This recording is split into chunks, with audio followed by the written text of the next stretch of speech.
자, 이번 시간에는 지질 시대와 그리고 진화에 대해서 한번 보도록 하겠습니다. 자, 일단 맨 처음에 화석에 대해서 나오고 있는데요. 뭐 화석이라는 건 아시다시피 생물의 유해가 이제 땅에 묻혔을 때 이제 단단한 부분이 있으면 생성이 되는 거를 화석이라고 합니다. 근데 이 화석이 이제 표준 화석과 그다음에 시상 화석으로 나뉘게 되는데요. 자, 이 표준 화석이라는 거는 일단은 기본적으로 이제 지질 시대를 구분하는 기준이 된다라고 하고 있는데, 자, 시대를 구분하는 기준이 돼야 되기 때문에 기본적으로 생존 기간이 짧으면서 넓은 지역에 살았던 아이들, 얘네들을 이제 중심으로 표준 화석이다라고 하는 거고요. 그 다음에 시상 화석 같은 경우는 지층이 생성될 당시의 환경을 알려준다라고 되어 있는데요. 자, 그래서 자, 생성될 당시의 환경이니까 사실 얘네들은 뭐 생존 기간이 짧고 뭐 이런 게 아니라 생존 기간이 충분히 길면서 특정한 환경에서만 살았던 아이들, 이런 애들은 이제 시상 화석이라고 하는데요. 뭐 예를 들어서 뭐 표준 화석이다라고 했을 때 여기 고생대, 중생대, 신생대를 기준으로 한번 쭉 하고 나눠봤는데, 뭐 여러분들이 이제 많이들 알고 있는 공룡 같은 경우는 딱 중생대에만 살았던 아이들이죠. 그죠? 지금은 당연히 볼 수가 없습니다. 그렇기 때문에 공룡의 화석이 발견됐다라는 거는 이 지층은 중생대 때 있었던 지층이구나라는 걸 알 수가 있는 거죠. 그래서 어떤 시대를 알 수가 있는 거고, 그다음에 시상 화석 같은 경우는 예를 들어서 화석이 발견됐는데 고사리 화석이 발견되더라. 사실 고사리 같은 경우는 고생대부터 있었지만 지금도 존재합니다. 근데 고사리가 발견됐으니까 아마도 이 지층은 조금 습하고 따뜻한 육지였겠구나라는 걸 알 수가 있는 거죠. 그래서 이런 식으로 이제 두 가지 화석으로 분류가 된다라는 거 가볍게 좀 기억을 해주시면 좋을 것 같고요. 자, 바로 이제 지질 시대로 한번 가볼 건데요. 자, 지질 시대는 기본적으로 이제 46억 년 전에 지구가 탄생한 후부터 현재까지를 지질 시대라고 한다라고 하고 있는데, 자, 크게는 좀 두 가지로 나눌 수 있을 것 같아요. 이렇게 지금 나눠 보면은 첫 번째가 이제 성캄브리아 시대라고 나오게 됩니다. 성캄브리아 시대 같은 경우는 사실은 고생대 맨 앞에 이제 캄브리아기라는 시대가 있는데, 자, 고생대 맨 앞에 이제 캄브리아기의 앞에 있는 시대다라고 해가지고 선캄브리아 시대라고 얘기를 합니다. 자, 근데 지금 보시면 알겠지만 성캄브리아 시대 같은 경우는 엄청 길어요, 사실은. 네, 뭐 시계로 따지면 지금 성캄브리아 시대가 지금 10시 넘어서까지 지금 존재를 하고 있는 건데, 이 성캄브리아 시대는 일단은 너무 길다 보니까 문제가 뭐냐면은 지각 변동을 엄청나게 오랜 세월 동안 많이 받았을 거예요. 더군다나 지구 생성 초기이기 때문에 생명체가 많이 존재하지도 않았습니다. 그렇기 때문에 선캄브리아 시대 같은 경우는 일단은 뭐 생명체도 없었고, 뭐 있었다고 하더라도 지각 변동도 너무 많이 받았기 때문에 화석이 상당히 존재하기 힘들었겠죠. 뭐 지각 변동이 일어나면서 화석이 파괴될 수도 있고 이러니까요. 그죠? 그래서 성캄브리아 시대 같은 경우는 기본적으로 화석이 많이 발견되지 않는 시대다라고 이제 생각을 하시면 되고요. 짧지만은 이제 이 뒷시대 고생대, 중생대, 신생대로 나눠져 있습니다. 이때는 이제 화석들이 이제 조금 발견이 되는데, 어떤 화석이 발견되고 있느냐를 기준으로 고생대, 중생대, 신생대가 지금 나눠져 있다라고 보시면 될 것 같아요. 그래서 일단은 이렇게 크게는 성캄브리아, 그 다음에 고생대, 중생대, 신생대로 나뉜다. 그리고 이쪽으로 갈수록 지금 보시면 알겠지만은 점점점 시대의 시간이 짧아지고 있구나라는 거 가볍게만 조금 알아두시면 될 것 같습니다. 자, 그럼 이제 얘네들을 사실 통합과학 2에서 어떻게 보면 암기 분량이 가장 많은 파트가 여기일 것 같아요. 그래서 제가 꼭 암기해야 되는 거를 좀 표로 이제 정리를 해봤는데, 이 표 안에서도 여러분들이 조금 꼭 암기해야 되는 거 위주로 조금 얘기를 하도록 하겠습니다. 자, 첫 번째가 이제 성캄브리아 시대부터 갈 건데요. 자, 성캄브리아 시대 같은 경우는 당연히 시작부터니까 46억 년 전부터 시작을 합니다. 그죠? 그리고 지금 보시면은 5.4억 년까지, 자, 이게 이제 성캄브리아와 고생대를 나누는 기준이다라고 이제 생각을 해주시면 되는데, 자, 이 성캄브리아 시대 같은 경우는 당연히 처음이니까 이제 최초의 생명체가 일단 출현을 했겠죠. 그죠? 최초의 생명체가 이제 출현을 하는데, 자, 일단은 이 환경 및 기후를 조금 먼저 보도록 할게요. 자, 환경 및 기후가, 자, 대기에 지금 산소가 거의 없습니다. 맨 처음에는 일단은 CO2가 가장 많았어요. CO2가 가장 많았는데 이제 원시 바다가 생기면서 CO2는 급격하게 줄게 되죠. 그러면서 지금 현재는 이제 질소 다음에 산소지만은 이 당시에는 이제 산소가 거의 없었다라고 이제 생각을 하시면 되고요. 대기 중에 산소가 없으니까 당연히 오존층도 없었겠죠. 그래서 자외선이 상당히 많이 도달을 했다라고 생각을 해주시면 됩니다. 자, 그러다 보니까 지금 이렇게 되면은 생명체가 등장을 하긴 하는데 육상 생물은 없었겠죠. 그죠? 그러다 보니까 자, 생명체가 출현을 해가지고 이제 뭐 다세포 생물도 출현하고 하는데 자, 이때 이제 번성한 동물을 지금 보시면은 뭐 일단 남세균 나오죠. 최초의 강압성 생물인데 일단은 바다에서 처음 등장을 하고요. 그 다음에 에디아카라 동물군 해가지고 나오는데 자, 에디아카라 동물군. 얘네들 같은 경우는 좀 생긴 거는 뭐 약간 뭐 말미잘 뭐 이런 식으로 생겼는데 뭐 전혀 다른 종이긴 합니다. 근데 뭐 어쨌든 조금 다 연체 동물이긴 한데 얘네들도 역시 바다 생물이에요. 그래서 일단은 기본적으로 번성 동물 같은 경우는 전부 다 뭐다? 얘네들 다 바다에서 나왔다. 이 당시에는 육상 동물은 나올 수가 없었다라는 거 일단은 기본적으로 좀 기억을 해두시면 좋을 것 같습니다. 네, 그리고 뭐 당연히 지금 뭐 얘네들이 이제 죽어서 화석이 됐을 때 이제 이 당시 외워야 되는 화석은 일단은 첫 번째 가장 많이 나오는 게 스트로마톨라이트. 네, 그리고 에디아카라 동물군의 화석이 주로 등장을 합니다. 뭐 이 당시에 저도 이제 옛날에 지구과학을 외울 때 뭐 선생님이 이런 얘기를 하셨던 것 같아요. 그냥 너네들이 처음 듣는 이상한 영어가 나오면은 그냥 전부 다 성칸브리아 시대의 화석이라고 생각해라 라고 했는데 이름이 다 특이하죠. 스트로마톨라이트, 뭐 에디아카라 동물군 뭐 이렇게 돼 있는데 아마 그냥 문제 풀다 보면 외워질 건데요. 암기하기 힘들면 그냥 처음 듣는 기다란 영어가 나왔다라고 하면은 성칸브리아 시대 화석이구나 라고 생각을 하셔도 무방할 것 같습니다. 그 다음에 이 시기 같은 경우는 이제 수륙분포가 사실은 이제 정확하게 알기는 힘든데 뭐 초대륙이 이제 형성됐다 분리됐다 뭐 이제 이런 식으로 이제 반복됐다라고 해요. 근데 워낙에 이제 시간이 길기 때문에 사실은 정확하게 알 수는 없다라고 가볍게 알아두시면 될 것 같고요. 자, 그 다음에 이제 고생대로 한번 가보겠습니다. 자, 고생대 같은 경우는 자, 5.4억 년에서 이제 2.5억 년까지가 이제 고생대다라고 이제 구분을 해주시면 되는데, 자, 이 당시 같은 경우는 이제 성칸브리아 시대가 끝나고 나서 일단은 뭐 환경 및 기후부터 한번 보도록 할게요. 자, 이 당시에는 이제 생물이 폭발적으로 이제 증가를 하기 시작을 합니다. 예, 아무래도 이 남세균이 광합성 생물이라고 했었죠. 자, 광합성 생물이다 보니까 이제 이때부터는 어느 정도 산소가 조금 풍부해지기 시작을 해요. 예, 산소가 풍부해지기 시작을 하다 보니까 이제 생물이 충분히 증가를 할 수가 있었고, 그 다음에 대체로 온난 건조했고 이제 후기에 잠깐 빙하기가 있었다라고 지금 하네요. 자, 그래서 이 당시에 이제 번성했던 동물을 먼저 보면은 일단 첫 번째로는 무척추 동물이 먼저 나와야 됩니다. 예, 무척추 동물. 삼엽충이나 뭐 이런 것들이 있는데 얘네들이 이제 먼저 등장을 하고 그리고 나서 이제 어류가 등장을 하죠. 어류 같은 경우는 척추가 있어요. 아시다시피. 그죠? 그리고 이제 양서류가 등장을 하는데 양서류라는 건 여러분들 이렇게 생각을 하시면 돼요. 물에서도 생활하고 땅에서도 생활하는 뭐 개구리나 이런 거 생각을 해주시면 될 것 같습니다. 그래서 주로 이제 얘네들이 번성을 하기 시작을 했다. 그리고 이제 식물 같은 경우는 여기 이제 양치식물이라고 돼 있죠. 양치식물이다. 이거는 간단하게 양치식물이라는 용어가 어려우면은 고사리 생각하시면 됩니다. 이때. 네, 고사리가 이제 고생대에 출현을 했다라고 이제 생각을 해주시면 되고, 자, 그래서 이제 얘네들이 죽어서 이제 화석이 됐을 텐데 대표적인 화석 여기서부터 이제 완벽하게 외워야 됩니다. 네, 고생대 대표적인 화석이다라고 했을 때는 일단은 삼엽충, 그 다음에 필석, 그리고 갑주어, 그리고 방추충.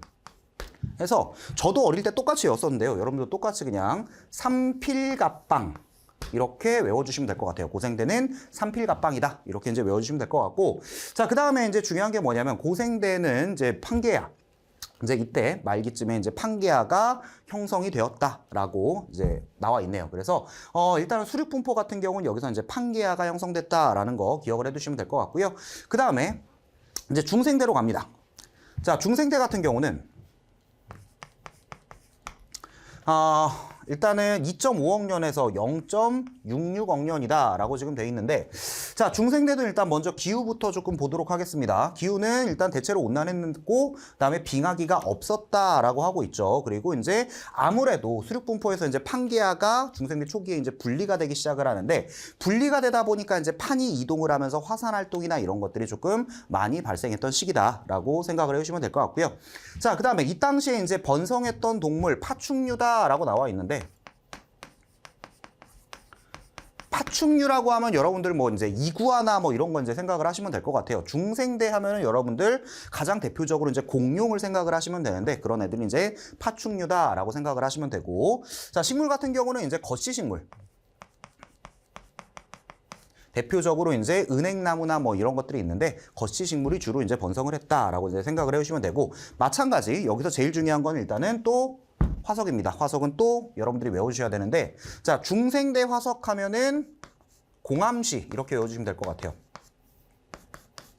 네. 자 일단은 공룡 같은 경우는 당연히 이제 육상생물 생각하시면 되고요. 그 다음에 암모나이트다라고 하면 이제 해양생물 생각을 하시면 됩니다. 예, 그리고 시조새, 이제 날아다니는 애들이 이때부터 등장을 하기 시작을 했다. 그래서 얘네들의 화석이 있구나라고 생각을 해주시면 될 것 같아요. 자, 그래서 이제 이렇게 외워주시면 되고, 이제 마지막 신생대로 한번 가보면은, 자, 신생대 같은 경우는 이제 대체로 온난하긴 했지만은, 4번의 빙하기와 그 사이에 이제 3번의 간빙기가 존재합니다. 그래서 얼었다 녹았다를 반복을 했다라고 이제 생각을 해주시면 되고요. 자, 이 당시에는 이제 주로 포유류가 번성을 했다. 포유류다라고 하는 건 이제 젖을 먹일 수 있는 동물이다라고 생각을 해주시면 되는데요. 이 당시에 이제 가장 번성했던 생물들이 이제 뭐 매머드 뭐 이런 것들 이제 생각을 해주시면 될 것 같아요. 자, 그 다음에 이제 식물 같은 경우는 속시 식물이 지금 번성을 했다라고 얘기를 하고 있네요. 대표적으로 단풍나무 같은 게 있습니다. 그죠? 그리고 막판에는 이제 인류의 조상이 출현을 하게 됩니다. 신생대 때는. 자, 그래서 이제 이렇게 되는 거고 마찬가지 이제 화석을 외워주셔야 되는데 이 당시에는 이제 화폐석, 뭔가 이제 동전같이 생겼다라고 해가지고 화폐석이라고 얘기를 하고요. 그 다음에 매머드 화석이 역시 발견이 됩니다. 네, 그래서 이렇게 신생대하면 화매 이렇게 외워주시면 될 것 같고요. 그 다음에 이제 수륙분포 같은 경우는 이제 마지막 시대다 보니까 지금의 수륙분포와 거의 유사한 형태를 띠고 있다. 이제 충분히 이제 분리가 되면서 이렇게 대서양도 생기고 인도양도 생기고 이런 식으로 지금과 유사한 수륙분포가 되었구나라는 거 생각을 해주시면 될 것 같아요. 그래서 자 암기해야 될 거는 제가 이제 거의 얘기를 한 것 같은데. 기본적으로 제가 이제 노란색으로 쓴 거랑 이렇게 빨간색으로 쓴 것들, 판서한 것들은 여러분들이 이제 무조건 외워주셔야 되는 거고, 특히 이제 여러분들이 외워야 되는 게 화석입니다. 네, 물론 뭐가 나왔고 뭐가 번성했고 뭐 이런 것들도 이제 지문에서 많이 물어보지만은 가장 많이 물어보는 게 아무래도 화석이다 보니까 고생대, 중생대, 신생대 순서대로 삼필갑방, 공암시, 화매 이렇게 꼭 암기를 해주시면 좋을 것 같아요. 자, 그래서 이제 이거를 외웠다라는 가정하에 다음 슬라이드로 한번 가보면 이제 대멸종이 나옵니다.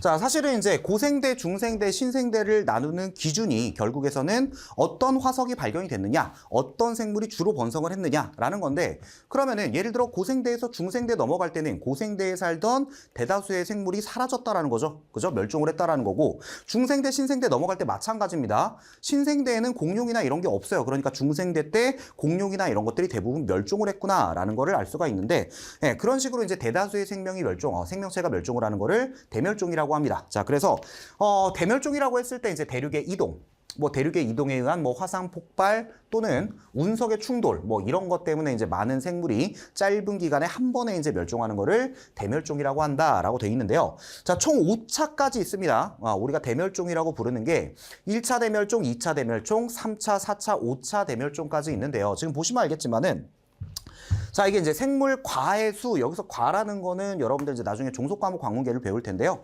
그냥 가볍게, 그냥 종이랑 비슷한 것 같다라고 생각을 하셔도 돼요. 통합과학에서는 그렇게 중요한 건 아니니까.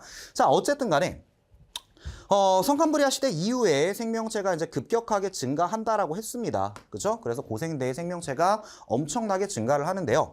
자, 1차 대멸종 같은 경우는 그냥 간단하게 요렇게만 돼 있고요. 그죠? 2차 대멸종도 그냥 간단하게 요렇게만 돼 있습니다. 그죠? 그러다가 문제는 지금 여기에요. 3차 대멸종에서 급격하게 한번 꺾였다가 올라오고 있죠. 그죠? 당연히 여기가 중요할 겁니다. 엄청나게 많은 생물이 지금 멸종을 했다라는 거니까. 그렇죠? 그래서 3차 대멸종을 기준으로 해가지고 지금 고생대와 중생대가 나뉘는 걸 볼 수가 있을 거예요. 그렇죠? 자, 그리고 역시 마찬가지 4차에서 5차, 4차는 별로 임팩트도 없죠. 그런데 5차 갈 때 한번 훅 하고 꺾였다가 되는데, 자, 이때가 이제 중생대와 신생대의 기준이라고 보시면 됩니다. 마찬가지 오차도 중요하겠죠. 그래서 자 1, 2, 3, 1, 2, 3, 4, 5를 뭐 다 물어보는 뭐 내신이나 이런 데서 다 물어볼 수 있겠지만은 여러분들은 이제 기본적으로는 여기서 제일 중요한 거는 3차 대멸종과 5차 대멸종이다. 아, 얘네들이 일단 고생대, 중생대, 신생대를 나누는 어느 정도 기준이 되는가 보다라고 이제 생각을 해주시면 되고요. 그래서 이제 기본적으로 내신 준비하시는 분들은 1, 2, 3, 4, 5차 대멸종의 원인이나 이런 거를 전부 다 외워주시는 게 좋은데요. 뭐 수능을 준비한다거나 그러면 가볍게 이제 3차와 5차만 좀 기억을 해주시면 될 것 같아요.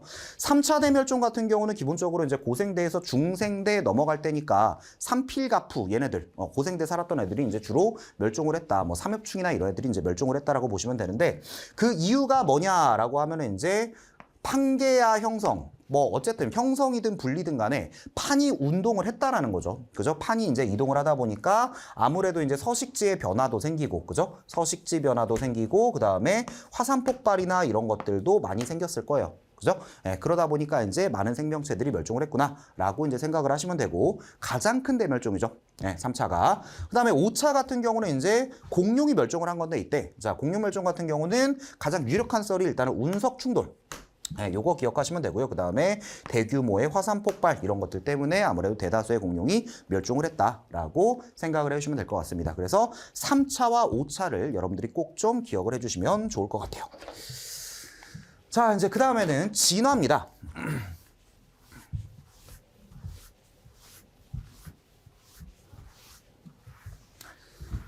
자, 진화 같은 경우는 일단은 생물이 오랜 시간 동안 여러 세대를 거치면서 환경에 적응해서 변화하는 과정이고, 그 다음에 진화에 의해서 지구에 사는 생물종이 다양해졌다라고 하고 있는데, 여기서 이 진화,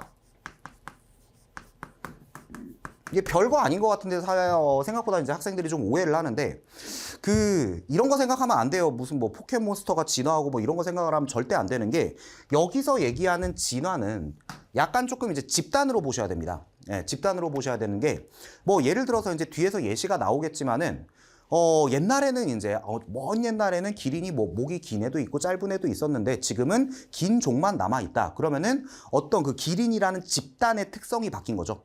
어떤 특정 종의 유전적 특징이나 이런 것들이 이제 바뀌었을 때, 예, 대세가 됐을 때, 원래는 다른 게 대세였는데 이런 게 대세가 됐다. 어떤 집단의 특징이 바뀌었다라고 하는 거를 진화라고 하는 겁니다. 이 진화라는 거는 절대 뭐 진보, 뭐 이런 거 아니에요.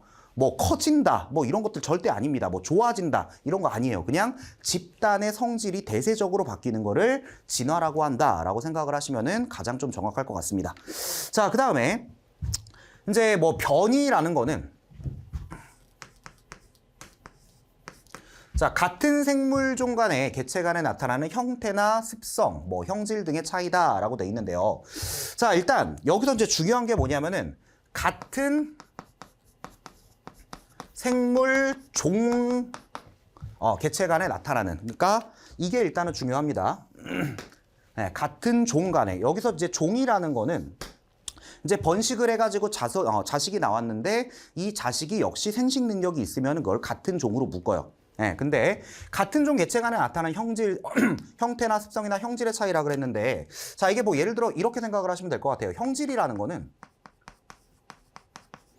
이제 보여지는 것들, 뭐 귓볼이 있다 없다, 쌍꺼풀이 있다 없다, 뭐 이런 것들은 이제 형질이라고 하는데, 뭐 예를 들어서 뭐 이런 것들 생각을 하시면 됩니다. 뭐 무당벌레가 있는데 무당벌레 무늬가 다 똑같지는 않죠. 그렇죠? 그걸 이제 형질이 다양하다라고 하는데, 그 무당벌레들은 전부 다 같은 종일 거예요. 그렇죠? 예. 이런 식으로 무당벌레의 무늬가 다양하더라, 이런 것들을 이제 변이라고 한다라고 이제 생각을 해주시면 됩니다. 여기서도 또 주의하셔야 되는 게 변이라고 써 있으니까 뭔가 좀 변하는 느낌으로 이제 여러분들이 생각을 하는데, 변한다가 아니라 변이라는 거는 그냥 특징이라고 생각을 하시면 좋을 것 같아요. 예, 다양한 특징을 얘기한다. 자, 그래서 이제 요거 관련해서 이제 좀 잠깐 좀 얘기를 하면은, 이 변이라는 게 이렇게 좀 갈라집니다. 일단은 첫 번째 비유전적 변이와 유전적 변이로 이제 갈리는데, 유전적 변이, 그다음에 비유전적 변이.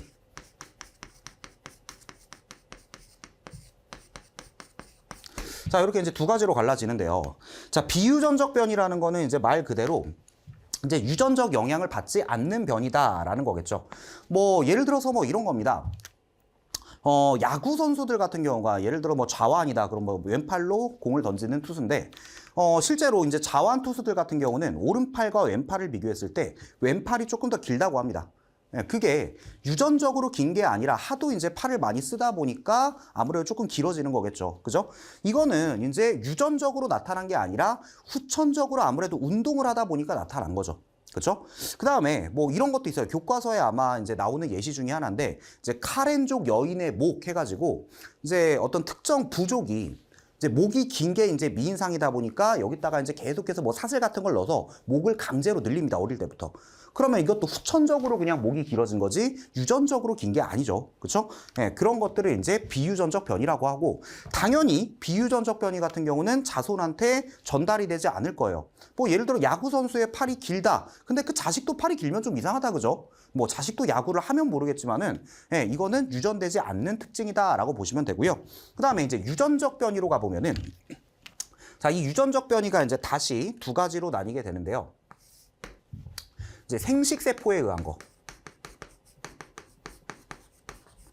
네, 생식세포에 의한 거라는 건 이제 우리가 이제 태어날 때 엄마로부터 그리고 아빠로부터 반반씩 이제 유전자를 받게 됩니다. 그죠? 그렇게 이제 섞여가지고 이제 엄마의 특징도 갖게 되고 아빠의 특징도 갖게 되고 또는 아예 다른 특징도 갖게 되고 이런 식으로 이제 다양성이 나타나는데 그거를 생식세포에 의한 유전적 변이다라고 얘기를 해요. 그 다음에 두 번째가 이제 돌연변이. 뭐 돌연변이라는 거는 이제 이렇게 생각을 하시면 됩니다. 그냥 갑자기 이제 다른 유전자가 이제 생겼다. 엄마 아빠한테도 없는 다른 유전자가 생겼다라고 했을 때 이제 돌연변이라고 보시면 되는데 예를 들어 이제 이것도 예시를 조금 이제 물어보는 경우가 많은데요. 이렇게 생각을 하시면 되는 거예요. 예를 들어서 아까 이제 무당벌레 얘기를 했으니까 이렇게 한번 얘기를 해볼게요. 예를 들어서 4마리의 무당벌레가 있습니다. 네, 4마리의 무당벌레가 있는데 이 무당벌레들이 예를 들어서 누구는 점이 2개고 누구는 점이 3개고 누구는 점이 1개고 누구는 점이 4개고 막 이런 식으로 점의 무늬나 크기나 모양이나 배치가 이제 다 다릅니다. 그죠? 이거는 이제 엄마 반 아빠 반 받으면서 이제 생식세포가 다양한 조합을 형성을 하기 때문에 나타나는 변이다라고 이제 생각을 하시면 돼요. 근데 무당벌레를 봤더니 자, 똑같이 이제 4마리의 집단이 있는데 예를 들어 한 마리가 하얘. 네, 뭐 점은 있겠죠. 뭐 점 1개, 뭐 2개, 3개 뭐 이렇게 있는데 한 마리가 하얀 게 태어났다. 그러니까 100마리 중에 한 마리만 튀죠. 그죠? 이런 것들은 돌연변이라고 생각을 해주시면 됩니다. 그냥 다양한 무늬가 나타난다라고 했을 때는 생식세포에 의한 유전적 변이다라고 생각을 해주시면 되고 돌연변이 같은 경우는 100마리 중에 한 마리만 좀 튀더라. 이런 게 이제 돌연변이다라고 봐주시면 돼요. 당연히 둘 다 이제 유전적 요인에 의한 거기 때문에 돌연변이도 당연히 유전이 됩니다. 그러니까 흰색 무당벌레 둘이 만나가지고 자손을 낳는다라고 하면은 역시 흰색이 나올 수가 있다라는 거죠. 그죠? 그래서 이렇게 변이가 두 가지로 구분이 되고 다음에 유전적 변이도 마찬가지 이렇게 두 가지로 구분이 되는데 이 특징이 뭔지 여러분들 정확하게 기억을 해주시면 좋을 것 같아요. 자, 그 다음에 이제 진화인데요.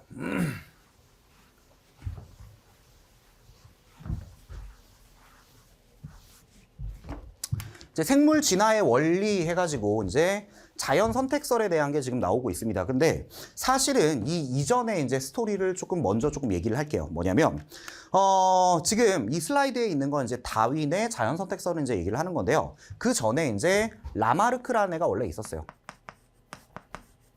라마르크라는 애가 이제 용불용설이라는 거를 원래 주장을 했었습니다. 용불용설이라는 거는, 진짜 이름 그대로 그냥 이런 겁니다. 쓰는 거는 계속해서 진화하고 불용, 쓰지 않는 거는 계속해서 퇴화한다. 이걸 이제 용불용설이라고 생각을 하시면 되는데, 자, 그러니까 라마르크 같은 경우는 이제 이렇게 주장을 했습니다. 뭐냐면, 이제 기린이, 원래 이제 목이 뭐 길고 짧고 뭐 이렇게 이제 있을 텐데, 기린이 이제 생존에 유리하기 위해서는 얘네들이 이제 높은 곳에 있는 먹이를 먹어야 된다. 그러다 보니까 목을 계속해서 쓰기 시작을 했다. 그래서 목을 아무래도 계속해서 쓰다 보니까 계속해서 쓰는 기간이 목이 점점 길어지게 됐고, 그죠? 목이 길어진 기린이 자손을 낳았을 때 그 자손도 목이 길어지게 된 거다. 이런 식으로 이제 생명체가 진화를 한 거다라고 이제 주장을 했었는데, 사실 지금 생각하면 말이 안 되죠. 그죠? 아까도 얘기했듯이 야구를 하면서 왼팔이 길어진 야구 선수가 있을 때 그 자손도 왼팔이 길지는 않습니다. 그쵸? 네, 내가 목을 계속 써가지고 이제 목이 긴 자손을 낳고 걔도 또 목을 써가지고 더 목이 긴 자손을 낳고 이거는 뭐 말이 안 되는 거죠. 그래서 처음에는 이제 이렇게 주장을 했었는데 사실은 뭐 근데 지금은 이거를 또 연구 중이라고 하기는 합니다. 후천적으로 이렇게 된 것도 뭐 유전이 될 수 있을까? 이런 게 아직도 연구 중이라고 해요. 자, 근데 어쨌든 이런 주장이 있었는데 이제 이거 관련해가지고 이제 그 뒤에 이제 다윈이 등장을 하게 되죠. 네, 다윈의 이제 자연 선택설이 등장을 하기 시작합니다. 자, 다윈의 이제 자연 선택설 관련해서는 이제 이렇게 이제 이 슬라이드 가지고 설명을 하면 될 것 같은데요.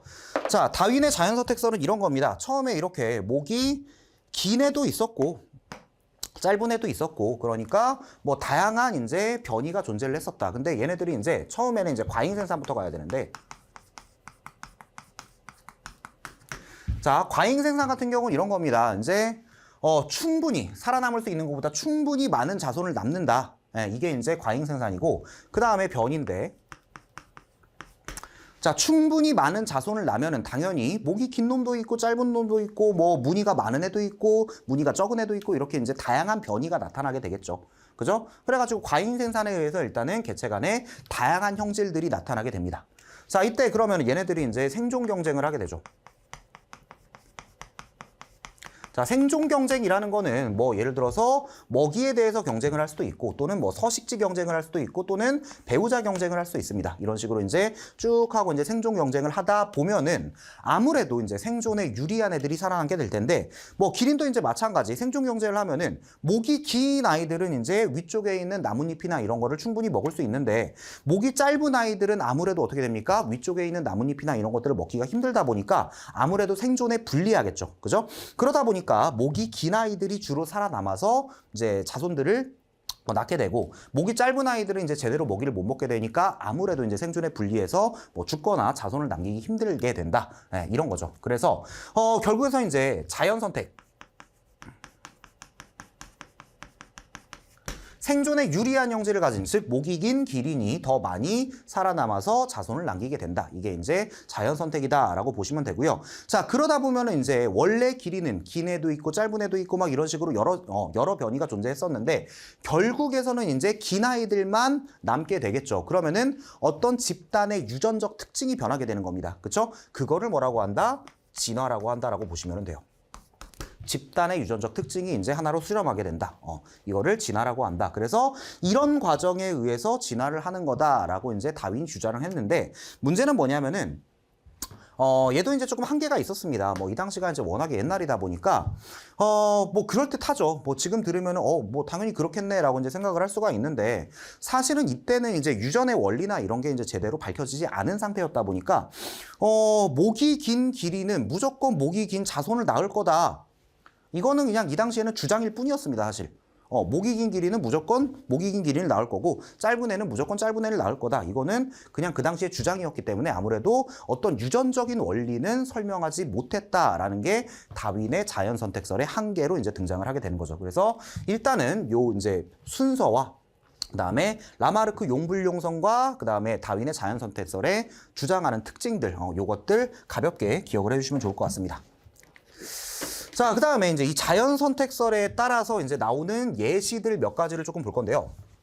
가장 많이 나오는 예시 중에 하나가 갈라파고스 군도의 이제 핀치새의 진화에 대해서 이제 나오고 있는데, 자, 처음에 이제 부리 모양의 변이가 있는 이제 핀치의 조상 집단이 있었다.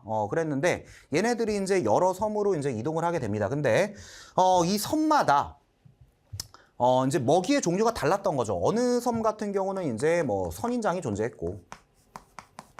이제 어느 섬 같은 경우는 이제 크고 단단한 씨앗이 존재했다. 이 섬에는 지금 그죠? 크고 단단한 씨앗. 그다음에 여기는 이제 주로 선인장이 있는 섬이었어요. 자, 그러면 아무래도 이제 선인장이 있는 섬 같은 경우는 조금 이렇게 길고 뾰족한 부리를 가진 핀치새가 이 선인장의 과육을 먹기가 조금 더 유리하겠죠. 뭐 가시도 있고 하니까. 그죠? 자, 그다음에 크고 단단한 씨앗이 있다 그러면 아무래도 이제 조금 크고 단단한 부리를 가진 핀치새가 살아남기에 유리할 겁니다. 그러다 보니까 처음에는 이렇게 다양한 집단이 있었지만은 선인장이 있는 섬에는 주로 이제 길고 뾰족한 부리를 가진 집단이 살아남게 되고, 그죠? 살아남아서 이제 자손을 퍼뜨리게 되고, 그다음에 씨앗이 주로 먹이로 있는 섬에서는 아무래도 부리가 조금 크고 단단한 이 집단이 살아남아서 자손을 많이 뿌리게 됐다. 그러다 보니까 집단의 특성이 여기는 이제 요런 애들, 여기는 이제 요런 애들이 주로 남게 돼서 진화를 하게 되었다라는 게 이제 갈라파고스 군도의 핀칫의 사례입니다. 자, 그래서 이제 요 사례도 주로 나오는 거니까 꼭 좀 잘 봐두시고요. 그 다음에 이제 나방 관련된 건데요.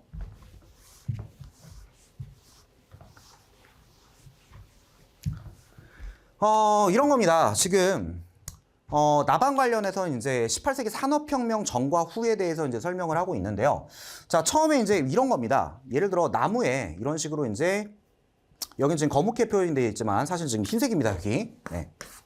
이렇게 이제 흰색의 이제 지으류, 뭐 여러분들은 이제 본 적이 있는지는 모르겠는데 뭐 산에 가거나 이렇게 했을 때 나무에 조금 이렇게 희끗희끗하게 좀 묻어 있는 것들이 있어요. 예, 그런 것들은 이제 지으류라고 하는데 나무에 이제 지으류가 많을 때는 아무래도 이제 흰색 나방들이 지유류에 있으면 잘 안 보이겠죠. 반대로 검은색 나방 같은 경우는 지유류가 아무래도 좀 흰색이기 때문에 검은색 나방은 되게 잘 보이게 됩니다. 잘 보이게 되다 보면 아무래도 새나 이런 것들이 이제 나방을 먹고 살기 때문에 잘 보이는 애들을 먼저 먹게 되겠죠. 그죠? 그러다 보니까 지유류가 이제 많을 때는 흰색 나방 같은 경우는 잘 안 보이다 보니까 생존에 유리했는데 검은색 나방은 너무 잘 보이다 보니까 이제 먹이의 표적이 된 거죠. 그래서 이 당시에는 이제 흰색 나방이 많이 존재했었다라는 건데 이제 산업혁명 이후에 지으류도 이제 없어지고 아무래도 이제 막 매연이나 이런 것 때문에 조금 이제 조금 거뭇한 이제 뭐 그런 것들이 많이 생기게 됩니다. 자, 그러다 보면 이제는 반대로 아무래도 이제 검은색 배경에서는 흰색 나방이 더 잘 보이게 되겠죠. 그죠? 그러다 보니까 흰색 나방이 주로 표적이 되면서 흰색 나방의 개체수가 줄고 검은색 나방의 개체수가 많아지면서 검은색 나방이 대세가 되더라. 이런 식으로 이제 개체가 바뀌게 되더라. 라고 하는 게 이제 나방 개체수 변화 사례입니다. 자, 이것도 이제 가볍게만 보시면 될 것 같고요. 그 다음에 이제 이번엔 또 잘 나오는 거네요. 자, 항생제 내성세균에 대한 건데요. 자, 항생제 내성세균 같은 경우는 이거는 이제 잘 나오는 거니까 좀 기억을 해주세요. 자, 처음에는 이제 뭐 일반 세균들이 이렇게 쭉 하고 있었습니다. 네, 일반 세균들이 그냥 쭉 하고 있었는데 개 중에서 이제 갑자기 항생제 내성을 가진 아이가 태어나게 돼요. 그러니까 돌연변이에 의해서 이제 일반적으로 이런 애가 이제 생기게 됩니다. 자, 그래서 이제 이렇게 이제 태어나게 되면 이때부터 이제 항생제를 한번 사용을 해보게 되면은 아무래도 이제 어떻게 됩니까? 항생제 내성이 있는 애는 살아남아서 자손을 남길 겁니다. 그죠? 근데 내성이 없는 애 같은 경우는 이제 대다수가 죽게 되겠죠. 그죠? 그래서 다시 한번 항생제를 사용을 해가지고 이제 해보면은 이번에도 역시 마찬가지 내성을 가진 애는 이제 살아남아서 자손을 많이 번식을 시킬 텐데, 그죠? 그렇지 못한 애들은 역시 대다수가 죽게 되겠죠. 그죠? 그러다 보니까 처음에는 이제 유전적 집단이 항생제 내성이 없는 애들이 이제 주로 있었는데 이제 돌연변이에 의해서 이제 얘가 생성이 되게 되면 그리고 항생제를 이때부터 이제 사용을 하게 되면은 점점 항생제 내성이 있는 집단이 점점 많아지게 되는구나. 이것도 역시 유전적으로 이제 달라진 거죠. 어떤 집단의 유전자가 달라진 거기 때문에 이것도 역시 진화다라고 이제 생각을 해주시면 됩니다. 근데 여기서 이제 주의하셔야 되는 게 뭐냐면은 첫 번째 항생제 내성 세균이 무슨 항생제 때문에 나오는 것처럼 이제 만들어내는 지문이 있어요. 항생제 내성 세균이 처음에 나오게 되는 거는 돌연변이에 의해서 나오게 되는 거지 항생제 사용에 의해서 나오게 되는 게 아닙니다. 그죠? 이것만 조금 조심해 주시면 될 것 같아요. 그래서 요 사례 일단은 꼭 좀 기억을 해 두시고요.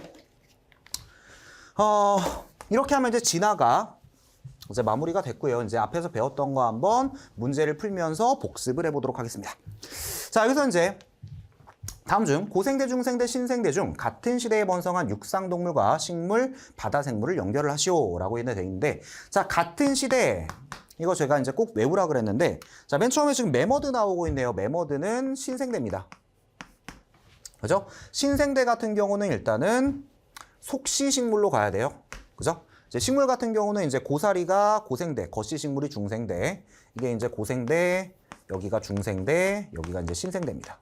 그죠? 그래서 이렇게 이제 가주시면 되고 또 이제 신생대 하면은 화폐성 매머드로 기억을 해달라고 했습니다. 그래서 이렇게 이어주시면 됩니다. 그죠? 그다음에 공룡 같은 경우는 중생대죠.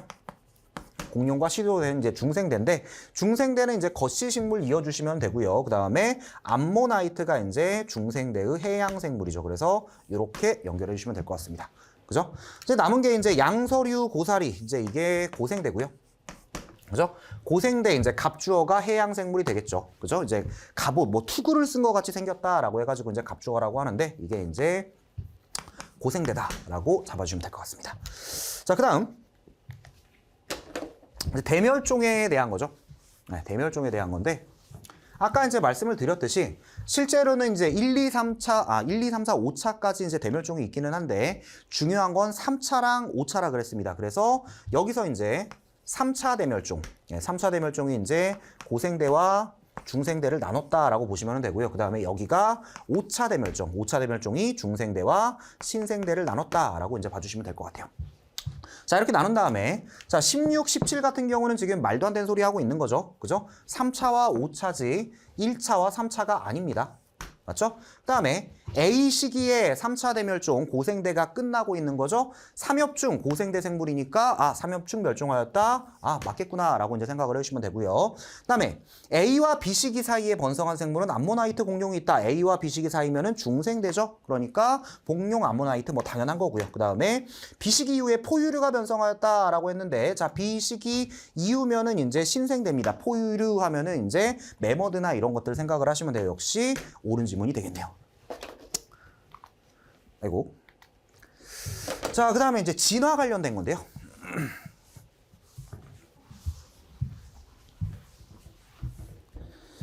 자, 일단 최초로 진화의 원리를 체계적으로 설명한 다윈은 용불용설을 뭐 말도 안 되는 소리 하고 있죠, 지금. 자, 진화의 원리를 체계적으로 설명한 다윈은 용불용설이 아니라 뭡니까? 자연선택설을 통해서 이렇게 가야 되죠. 자연선택설을 통해서 생물은 사용하지 않는 부분을 퇴화하고 뭐 이거는 그냥 용불용설에 대한 설명이네요. 뒤에는 그죠? 사용하지 않는 부분은 퇴화하고 많이 사용하는 부분은 발달하여 후대에 전해진다. 이게 이제 라마르크의 용불용설입니다. 그죠? 그러니까 일단 이거는 틀린 지문이 된 거고요. 다음 23번에서 자연선택설에 따르면 기린의 목이 긴 이유는 기린이 높은 나무의 잎을 먹기 위해서 목을 늘린 것이 누적된 것이다. 이것도 지금 마찬가지 뭡니까? 라마르크의 용불용설에 대해서 지금 얘기를 하고 있는 거죠. 그러니까 틀린 지문이에요. 그래서 다윈의 자연선택설이랑 라마르크 용불용설을 좀 정확하게 구분을 하셔야 됩니다. 이건 이제 혼용해서 내는 문제들이 많으니까 알겠죠? 자, 그 다음에 다윈은 유전법칙을 토대로 개체들 사이의 변이가 발생하는 원인과 변이가 자손에게 전달되는 원리를 설명하였다 그랬는데 설명하지 못한 게 다윈의 자연선택설의 한계입니다. 그죠? 다윈의 자연선택의 한계가 뭐냐라는 것도 많이 나오니까 요게 한계구나라는 것도 조금 기억을 해주시면 좋을 것 같아요. 자, 그 다음에 이제 30번에서 말라리아가 자주 발생하는 지역에서는 남모양 적혈구 유전자를 가진 사람의 비율이 다른 지역보다 높다라고 그랬는데 자, 이것도 이제 요래 생각을 하시면 됩니다. 이제 남모양 적혈구 빈혈증 같은 경우는 이제 염기 서열 중에 이제 염기 하나가 이제 다른 애로 치환이 되면서 아미노산 하나가 바뀐 거죠. 그죠? 이제 발린으로 바뀌어서 이제 남모양의 이상한 이제 적혈구를 만들게 되는 현상인데, 자, 이 남모양 적혈구 유전자를 가진 사람들이 말라리아 저항성이 높습니다. 그러다 보니까 말라리아가 주로 발생하는 지역에서는 오히려 남모양 적혈구 빈혈증을 유전자를 가진 사람의 비중이 높아요. 이거는 분명히 생존에 불리한 거지만. 예. 그래서 이제 그러다 보니까 이제 그쪽 집단 같은 경우는 유전적으로 다른 지역에 사는 사람들이랑 조금 다르구나. 그래서 여기서도 이제 많이 나오는 예시입니다. 그래서 어쨌든 이제 가진 사람의 비율이 다른 지역보다 높다라는 거는 옳은 지문으로 가주시면 되겠습니다. 자, 이렇게 하면은 이제 지질 시대와 진화에 대해서 이제 끝이 났고요. 역시 지금 오늘 한 것도 상당히 암기 분량이 많습니다. 특히 이제 지질 시대 같은 경우는 암기해야 될 게 많죠. 그러니까 꼭 암기하시고 문제를 풀어보면서 복습하는 시간을 가져주셨으면 좋겠습니다. 여기까지 하도록 하겠습니다.